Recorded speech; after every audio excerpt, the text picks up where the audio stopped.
They say there's a road on the Appalachians that no one drives twice. A tunnel buried under the hills where voices answer back and the smoke never stops drifting from the ground. In 1924, a bus full of children vanished inside its walls.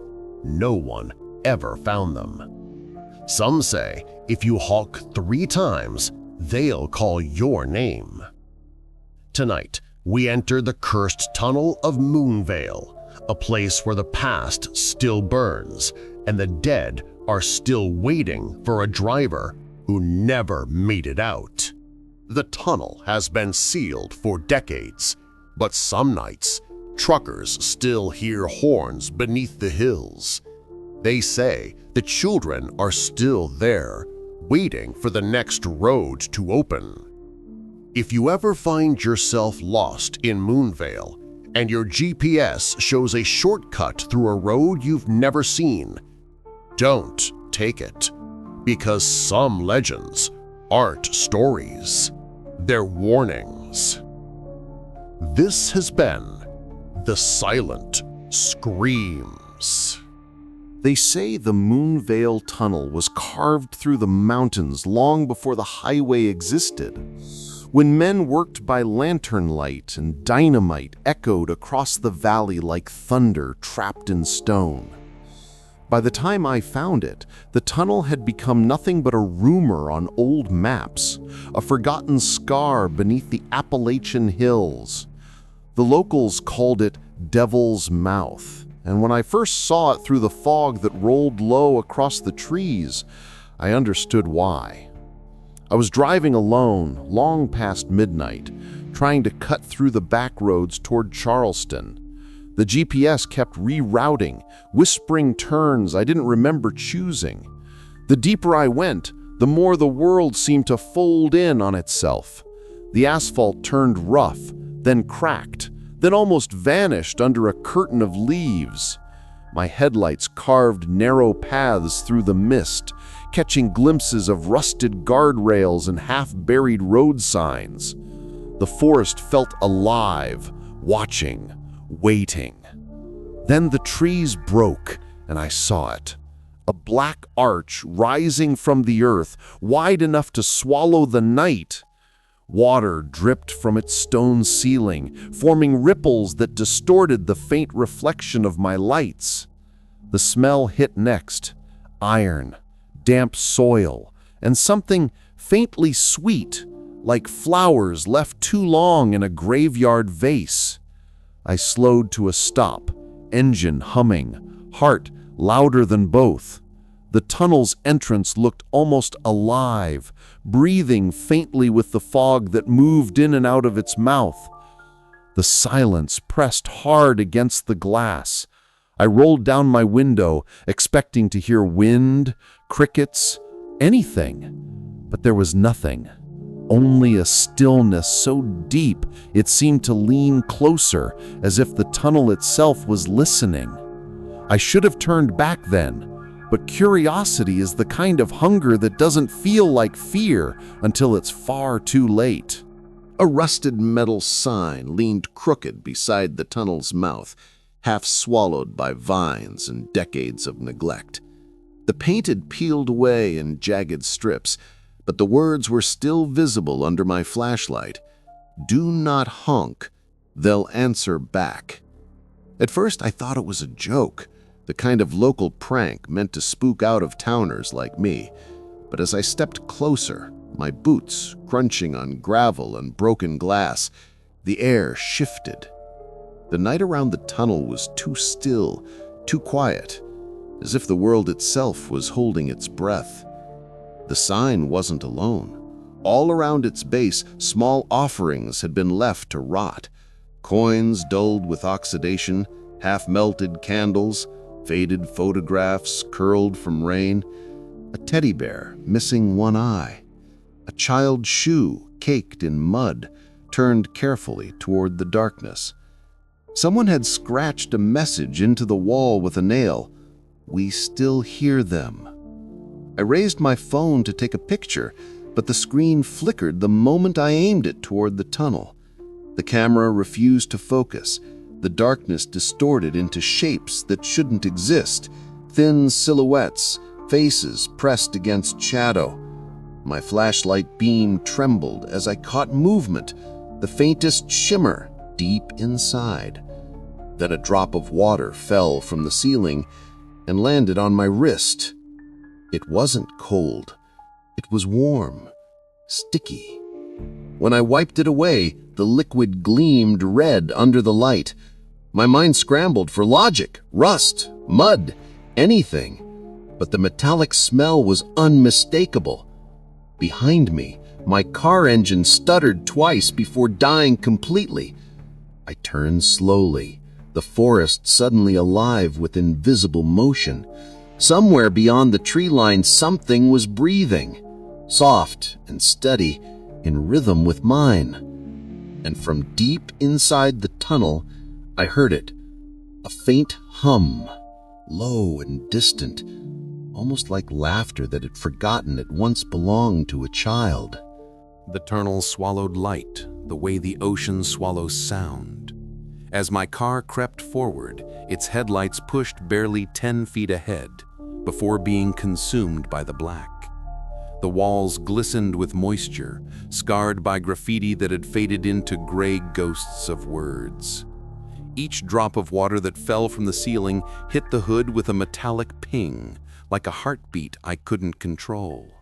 The deeper I went, the more I felt the pressure, an invisible weight that settled on my chest and refused to lift. The radio flickered once, then died. The hum of the tires echoed endlessly, looping back seconds later, as if the tunnel were repeating everything I did. I told myself the noise was natural, that every echo eventually returned. But then came another sound. 3 distinct knocks on the roof of my car. Knock, knock, knock. Each one deliberate. I froze. The steering wheel trembled under my hands. Slowly, I rolled down the window, half expecting to hear rain. Instead, only silence. My breath fogged the glass, and in it, a faint reflection appeared. Something behind me, pale and small, like a handprint fading from frost. I spun around. Nothing. Then the sound returned, clearer this time, mimicking my own voice. "Hello?" it said, soft, uncertain. My voice, but not mine. The walls carried it back to me, stretched and wrong, the vowels dragging like someone speaking through water. Panic clawed at my throat. I slammed the gear shift into reverse, tires screeching against wet concrete. The echoes rose into a chorus, footsteps, laughter, a child's faint cry blending with the rumble of the car. The headlights flickered once more, and in that split second, I saw them. Tiny fingerprints smeared across the inside of my windshield, glowing faintly like dying embers. When I burst out of the tunnel into open air, the world felt different, too bright, too clean, too alive. But the sound of knocking didn't stop. It was coming from the trunk. The gas station's fluorescent lights buzzed weakly above me, cutting through the fog like tired eyes. The old man behind the counter looked up when I mentioned Moonvale Tunnel, his face tightening, the color draining from his cheeks. "You went through there?" he asked, voice low. And I nodded, pretending I wasn't still shaking. He exhaled through his nose, the sound soft but heavy with dread. "They closed that tunnel after the crash, back in 24, bus full of kids on a field trip to Fairmont. Tunnel caught fire after an oil truck exploded. No one made it out. They say the smoke never left." He turned a page in a faded scrapbook and showed me a newspaper clipping. 23 children dead, bodies never found. The grainy photo showed the same black arch I had just driven through. its interior glowing with fire. I swallowed hard. So what? People think it's haunted? He stared at me for a long moment before speaking again. It's worse than haunted, son. They say the fire burned time itself. Anyone who drives through after midnight hears the echoes, kids screaming, laughing, calling for help. And sometimes, if you honk, they answer back. I tried to laugh, but it came out flat. He didn't. Some things, he said, don't stay buried. That road doesn't lead where you think it does. When I looked down at the photo again, something new had appeared, smoke lines curling like fingers around the frame. And at the edge of the image, faint but unmistakable, was a silhouette standing at the mouth of the tunnel. It was holding something small, a match. Curiosity is a sickness that never really heals. 2 nights later, I found myself back on that same road, my headlights slicing through mist thick enough to hide sins. The forest pressed close, the trees bending as if whispering warnings I couldn't hear. The tunnel waited, dark and open, its archway dripping with condensation that gleamed like sweat. I parked at the edge, engine idling. The world felt too quiet again, like the pause before a heartbeat stops. I honked once. The sound crashed through the tunnel, echoing endlessly. Nothing. I waited, gripping the wheel, eyes locked on the black mouth ahead. I honked again. This time, the echo came back wrong. Too fast, too close, and threaded between it, laughter. Soft, childish laughter, echoing from deep inside. The sound froze me to the seat. Then came a voice, a whisper so light I almost believed I imagined it. Too late. My headlights dimmed, the dashboard lights flickered and died. I slammed the lock button, but the doors clicked shut before I touched them. My hands shook. Something moved inside the tunnel, footsteps, small and uneven, echoing on wet stone.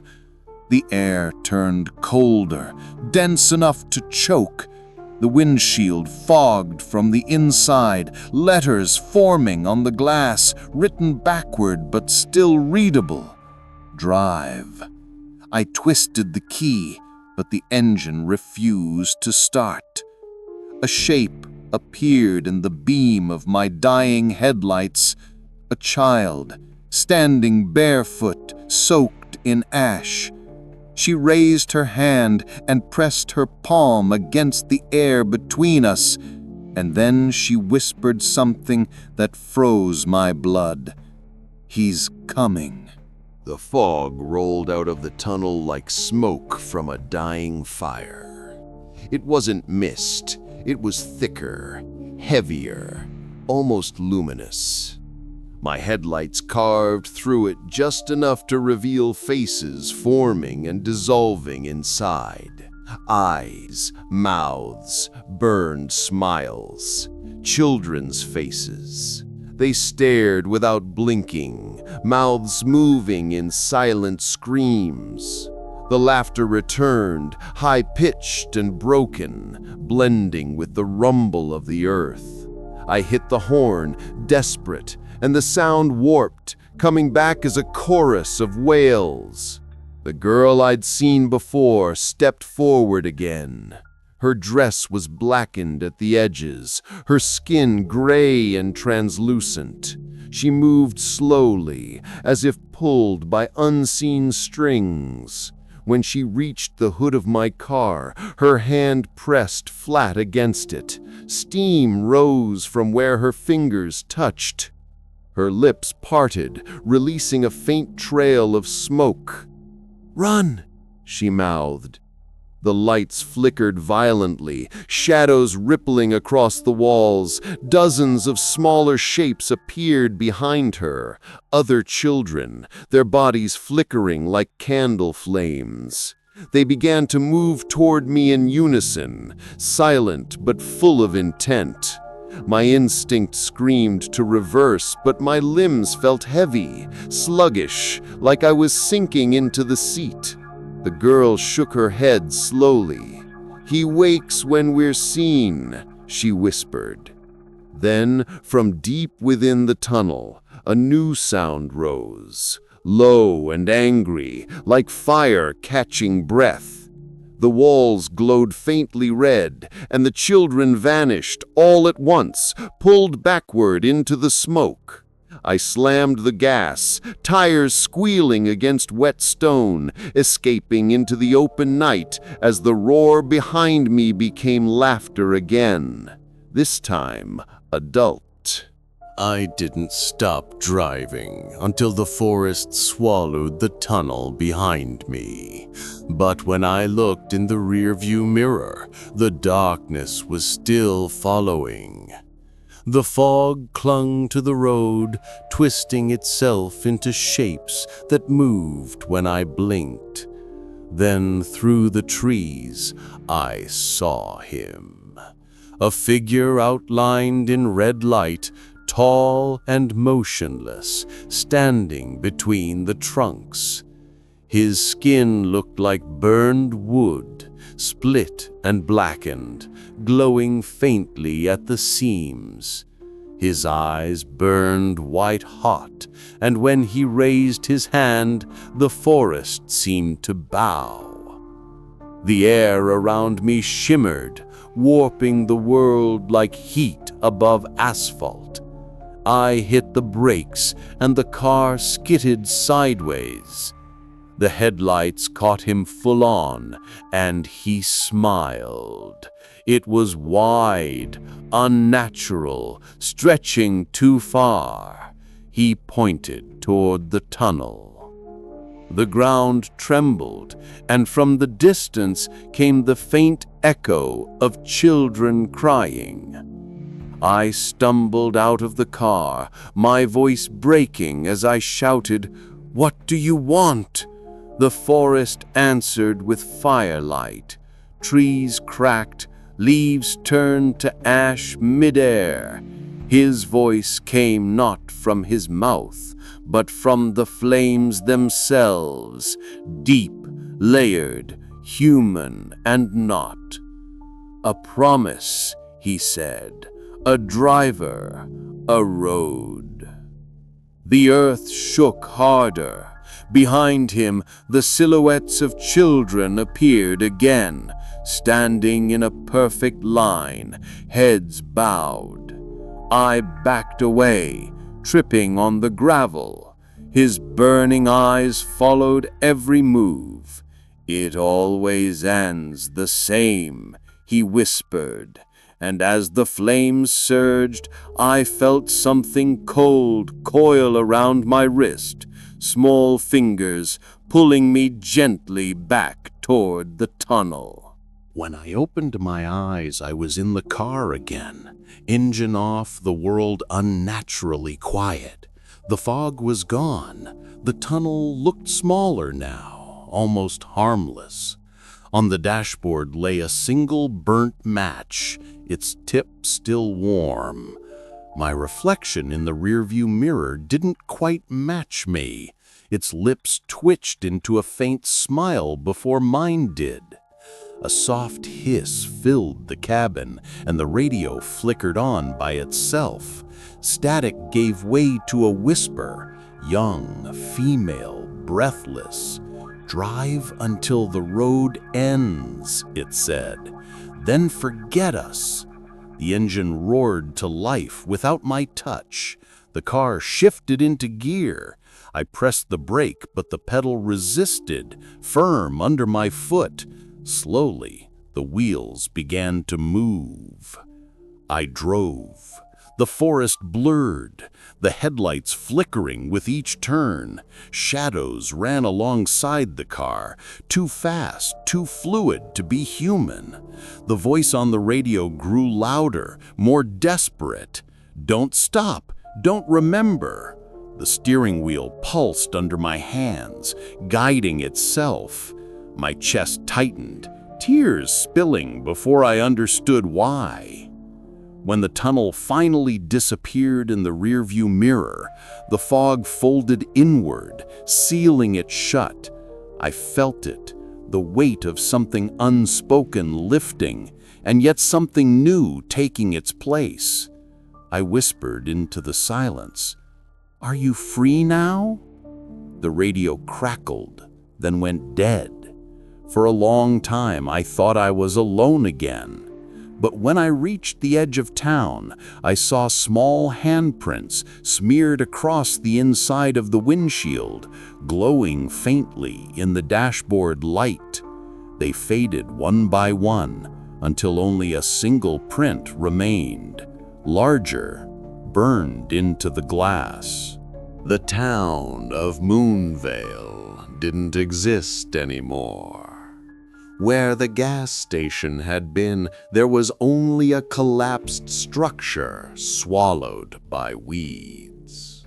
The same spot where I'd met the old man was nothing but rubble and silence.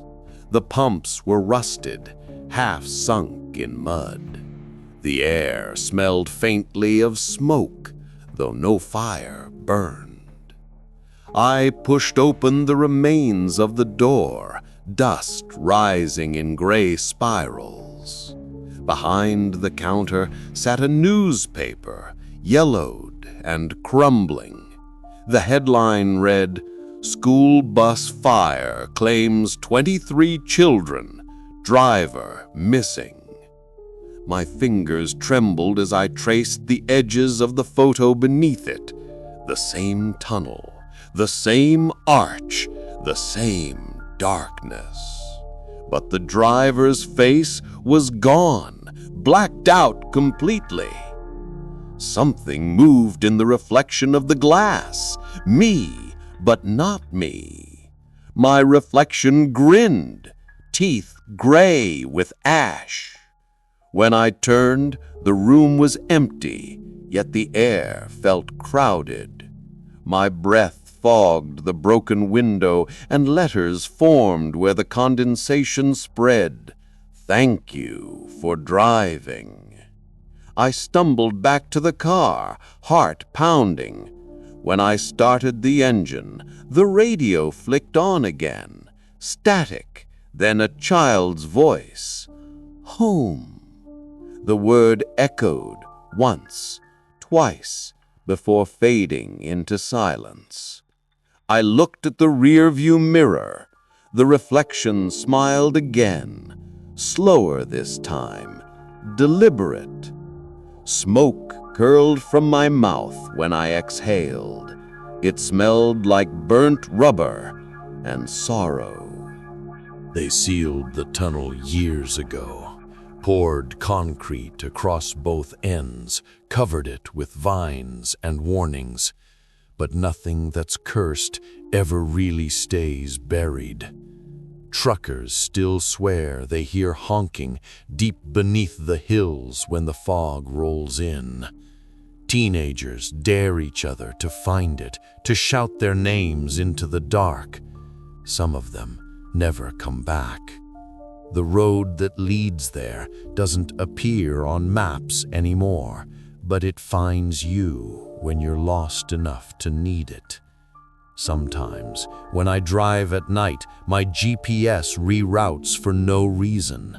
The voice calmly says, "Recalculating," and points me back toward the mountains. The radio cuts out, replaced by faint laughter in the static. I always shut it off, but sometimes the laughter continues even after I kill the power. They say legends fade with time, but Moonvale Tunnel doesn't want to be forgotten. It remembers every tire, every horn, every name whispered inside its ribs, and it keeps something from each traveler, just enough to know who they are. I don't drive through tunnels anymore. I can't. Every shadow looks like a doorway, every echo like a memory I didn't live. Yet sometimes, in the corner of my eye, I see small handprints appear on the glass when I stop at a red light, then fade before I can blink. If you ever find yourself driving through the Appalachians at night and your GPS offers you a shortcut through a road you don't recognize, don't take it, because the Moonvale Tunnel still breathes, and the children inside are still waiting for the driver who never made it out.